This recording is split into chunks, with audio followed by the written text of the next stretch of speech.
Retour sur l'épisode 4 des Anneaux de pouvoir, dévoilé ce vendredi sur Amazon Prime Video, et sur une réplique de Wildred qui remet en cause pas mal d'arguments avancés par les fans concernant le accent aigu étranger venu du ciel. Spoiler, attention, l'article ci-dessous dévoile de potentiels spoilers.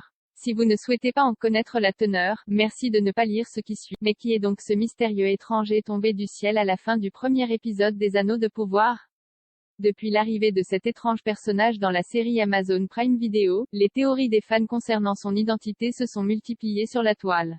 Si certains avaient d'abord évoqué une incarnation de Sauron, la plupart des hypothèses semblaient jusqu'ici privilégier l'option Gandalf. En effet, la relation créée entre le accent aigu étranger et les pieds velus, ancêtre des hobbits, sa barbe fournie, sa tenue vestimentaire, sa posture, sa manière de chuchoter d'incompréhensibles paroles aux lucioles et ses pouvoirs impressionnants étaient autant d'arguments qui permettaient, à première vue, de relier ce curieux personnage au célèbre magicien du Seigneur des Anneaux.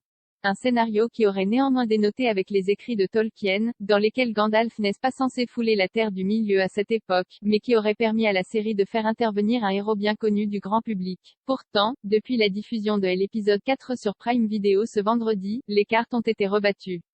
C'est en tout cas ce que peut nous laisser penser un dialogue, à la fin de l'épisode, entre Waldreg et le jeune Théo, concernant l'épée maléfique récupérée par ce dernier. Au cours de la discussion, le vieil homme évoque en effet le retour de Sauron, et relie directement cet événement à la chute de l'étoile filante qui transportait le accent aigu étranger. Sais-tu de quoi il s'agit? Il ne s'agit pas d'une épée, mais d'un pouvoir, façonné pour nos ancêtres par la main de son maître. Un magnifique serviteur, celui qui s'est perdu mais qui reviendra. Tu as entendu parler de lui? Tu connais le nom de Sauron? Tu l'as sûrement vu dans le ciel, il y a quelques semaines, révèle ainsi Waldreg en parlant de l'étoile filante. Son heure est toute proche, et c'est à toi et moi, mon garçon, de nous tenir prêts. En prononçant ces mots, le vieux Waldreg a-t-il tout simplement révélé que l'inconnu tombé du ciel était en fait Sauron? C'est ce qu'Owen serait tenté de croire au premier abord. Mais les choses ne sont peut-être pas si simples, en fin de compte. En effet, dans la version originale, Waldreg ne dit pas son heure est toute proche mais cela veut dire que son heure est proche. L'arrivée de l'étoile filante, si elle est indéniablement liée au retour de Sauron, ne transportait donc pas forcément ce dernier, et pourrait n'être qu'une conséquence de ce retour. L'hypothèse Gandalf, qui, rappelons-le, a justement été envoyé en Terre du Milieu par les Valar pour lutter contre Sauron, reste encore tout à fait plausible.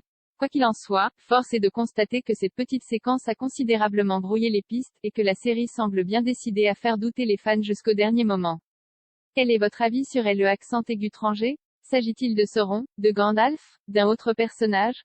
Découvrez la bande-annonce de la série Le Seigneur des Anneaux, Les Anneaux de pouvoir, saison 1 bande-annonce vaut.